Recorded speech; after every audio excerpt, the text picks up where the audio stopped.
na hindi pa panahon para siya makaramdam ng desperasyon sa pag-ibig ay katwirang tinanggap ni Santa. Madali niyang nakita ang punto roon ni Lisa. Bago pa lang niyang nakikilala si Gilbert at mali ang magpakabigla siya sa paniniwalang mahal niya nga ito. May punto rin si Lisa nang sabihin nito sa kanyang dapat siyang maghintay. Dahil kung tinapunan din siya noon ng binata ng malagkit na titig, baka nagkagusto rin ito sa kanya. Kaya bakit pa kakailanganin ni Santa ang gumamit ng mystic oil, kristal, dasal, at dekolor na kandila upang akitin si Gilbert? Pumayag si Santa na maghintay na kusa siyang panayuan ni Gilbert. Hindi iyon nangyari. Sa lumipas na mag-iisang buwan, mabibilang sa 5 daliri ang mga pagkakataong nakita ni Santa si Gilbert at pasanda-sandali lang ang mga iyon. Tila mga nakaw na sandali na lalo lang nagpalala sa pananabik ni Santa. Ang una ay kinalunisan makaraang magbukas ng account si Gilbert. Pero hindi naman ito nasok ng bangko.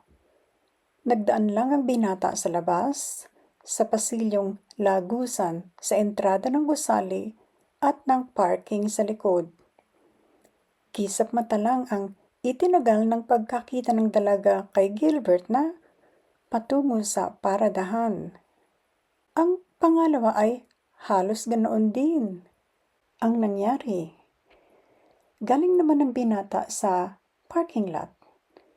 May kasama itong 2 Europeans na naka-business suit ang tatlo at pare-parehong seryoso ang mga ekspresyon. Mas matagal sa kisap mata ang pagkakita ni Santa kay Gilbert. Pero kahit ilang saglit lamang ay nagkatagpo ang kanilang paningin. Nangyari iyon ng araw ng Huwebes. Buong weekend na kinilig ang dalaga sa paulit-ulit na paggunita sa pagkakatinginang iyon. Sumunod doon ay nang magdeposito si Gilbert, pero bahagya na itong natanaw ni Santa. Napatsyempo ang binata sa dulong teller sa pinakmalayong window sa new accounts counter. Siyang-siya si Santa. Kung pwede lang niyang iwan ang mga iniistimang kliyente, talagang ginawa na niya upang ma-displayan ang kanyang mahal. Ang pang-apat na pagkakita ni Santa sa binata ay nang pumasyal uli iyon sa tiya nito. Dumaan si Gilbert sa tapat ng counter ng dalaga. Nginitian siya nito, binati ng hi. Saka ito nagtuloy sa itaas. Mag-aalas 11:30 noon. Kaya nakita rin ni Lisa sa wakas ang pamangkin ng kanilang lady boss. Sumang-ayon kay Santa ang kaibigan. Talagang makisig si Gilbert at matindi ang personalidad. Pero idiniin ni Lisa na hindi ganoon ang kanyang type. Sa laki ng katawan yun, baka raw mabalian ang babae kapag niyapos iyon. Pagkagaling sa kanilang lunch break, nagmadaling umakyat sa tanggapan ni Miss Quevedo si Lisa. Ibig alamin ni Santa kung naroon pa si Gilbert. Pero nanlub ang dalaga nang tumawag ang kaibigan sa internal phone. Nag-lunch na si Ma'am, ani Lisa. At syempre, wala na rin yung crush mo. Sorry, Santa. Plastic na ngiti ang itinapan ni Santa sa kanyang mukha sa nalalabi pang banking hours. Lungkot na lungkot siya dahil sa ikli ng ipinagkita nila ni Gilbert. Pero ang huli ang talagang nagpasikip sa kalooban ni Santa. Kanina lang yun nangyari. Nagdeposito si Gilbert at swerte, ang katabing teller ni Santa ang napuntahan ng binata.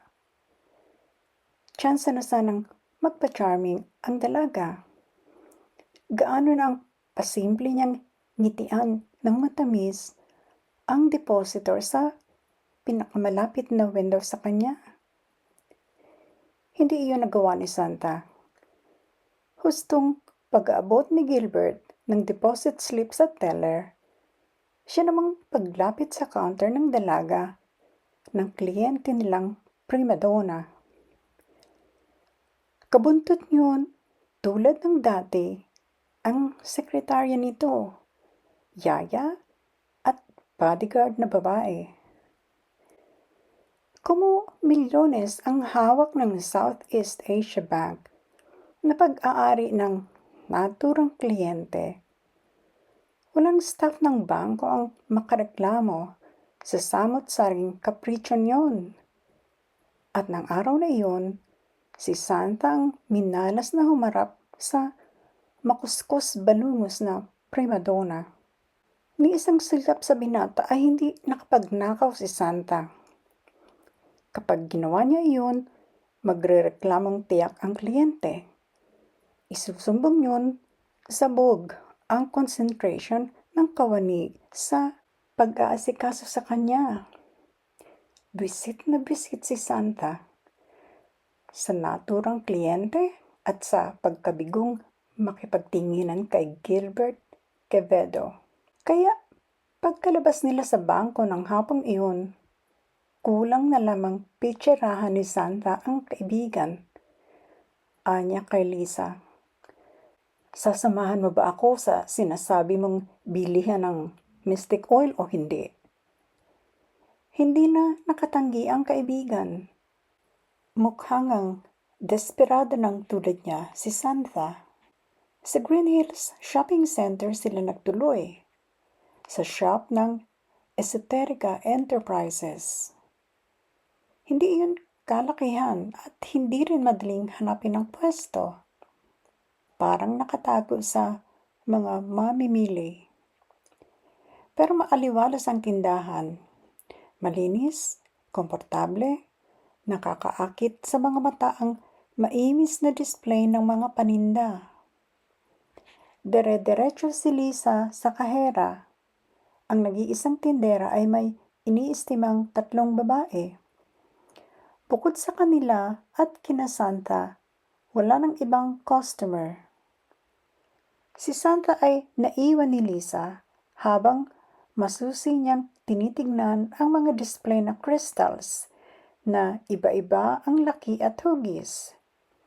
May opal, jade, quartz, hematite, ruby, aventurine, agate, amethyst at iba pa. May mga payak ding alahas na ang tampok ay ang naturang crystals. May sari-saring charms na ang iba, sa tingin ni Santa, ay parang mga antigong anting-anting.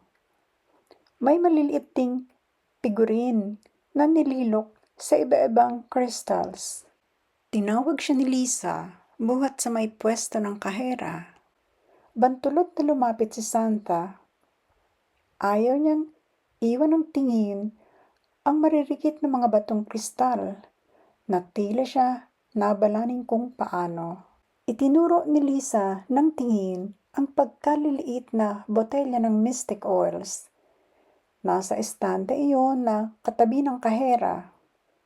Sa ilalim ng estante ay mga kandila. Sari-sari ang kulay niyon. May puti, rosas, berde, itim, dilaw, bughaw, pula at may kulay kahel din. Sinabi ni Lisa sa kahera ang mga ibig nilang bilhin. Pagkakwenta sa mga iyon, handa nang maglabas ng pera si Santa. Pinigil siya ng kaibigan. Ako nang magbabayad nito, sabi ni Lisa. Pagkasilid ng kahera sa paper bag ng mga binili nila, may pinuntahan pa sila. sa tindahan ng school supplies. Anong bibilhin natin dyan? Tanong ni Santa. Pink na parchment paper at pulang pen, sagot ni Lisa. Kailangan ko ba yun? Tanong ni Santa. Umoo si Lisa. Naghanap sila ng coffee shop pagkapamili. Si Santa naman ang nagbayad sa kanilang in-order doon. Espresso para sa kanya, cappuccino at croissant kay Lisa. Ani Lisa nang naisilbi na ang order nila. Basahin mo muna, Santa, yung mga pamphlets na kasama ng mga binili natin sa esoterica. Nandiyan ang instructions kung paano mo i-anoint ng langis ang kandila at kung ano-ano pa ang gagawin mo bago mo simulan ang ritual. Baka may ibig kang itanong sa akin pagkatapos o baka may gusto kang dagdag na bilhin. Inilabas ni Santa ang pamphlet at sinimulan iyong basahin. Natawa si Lisa. Mahina lang. Nang ang planchadong noo ni Santa ay unti-unting nalukot habang dumarami ang nababasa niya sa hawak. Nagtaas ng tingin si Santa. What's funny? Tanong niya kay Lisa. Sino pa? Di ikaw, Santa, sabi ni Lisa. Obvious na para kang nakukuryente sa shock sa mga nababasa mo riyan. Hindi mo ba kayang paniwalaan? Ibinalik ni Santa ang tanong. Ikaw ba, Lisa? Talagang naniniwala? Sagot ni Lisa. Look at it this way, Santa. Kung ayaw mong maniwala, why bother? Kapag binasa mong maigi ang instruction manuals na yan, marirealize mo na positive thinking lang talaga ang batayan at essence ng mystic oils na tinda ng esoterica. At kahit mga scientists, di ba, sinasabi kung gaano ka-powerful ang brain? At kapag paulit-ulit mong inisip ang bagay na ibig mong mangyari, it could really happen. Pero syempre, hindi ganoon ka-oversimplified ang paliwanag dyan. Yung akin, sarili kong justification sa pagpatol sa mystic oils at lucky charms. Plus, I really want to believe na ma-attract sa akin yung crush ko sa pamamagitan ng ginagawa kong rituals. Nabanggit mo na rin lang yung guy na minamagic mo, tanong ni Santa. Kumagat na ba? Well, pabuntong hiningang tugon ni Lisa. Maybe. I'm not sure. Pero once or twice, nahuli ko siyang tinitingnan ako. Dati, daan-daanan lang ako niya ng tingin eh. Biglang may naisip sabihin si Santa. Yung tungkol sa figure ng kaibigan. Pero naisip din niyang, huwag na lang. Baka kasi masaktan si Lisa kapag binanggit na dapat siguro alagaan muna nito ang katawan, ang kanyang figure, kung ibig nitong makaakit ng manliligaw. Sa akin, patuloy ni Lisa, sa pagitan ng pagkagat sa thickly buttered croissant na saksakan ng yaman sa calories. It's a hopeful sign. At handa akong gawin ng lahat para masilo ko itong guy na matagal ko ng love. Hi. Hindi na dininig ni Santa ang mabigat na pagdaing ni Lisa. Magkasing desperada sila ng kaibigan sa pananabik na magkaroon ng katapat ang nararamdaman nilang pagtingin sa kani-kanilang mahal. Inulit niyang basahin ang mga dapat niyang gawin. Desidido si Santa na daanin sa kakaibang dasal at sa mahiwagang langis ang pagpapaibig kay Gilbert Quevedo. Tila hindi madaling unuwain kung paanong ang dalagang si Santa na maganda, edukada, at may maayos na trabaho ang susuling sa sabi nga ng iba ay kakatuwang paraan ng pagpapaibig sa lalaking napusuan. Ngunit, tatalab naman kaya kay Gilbert ang gagawing magical spell ni Santa para ibigin din ito ang dalaga? Abangan.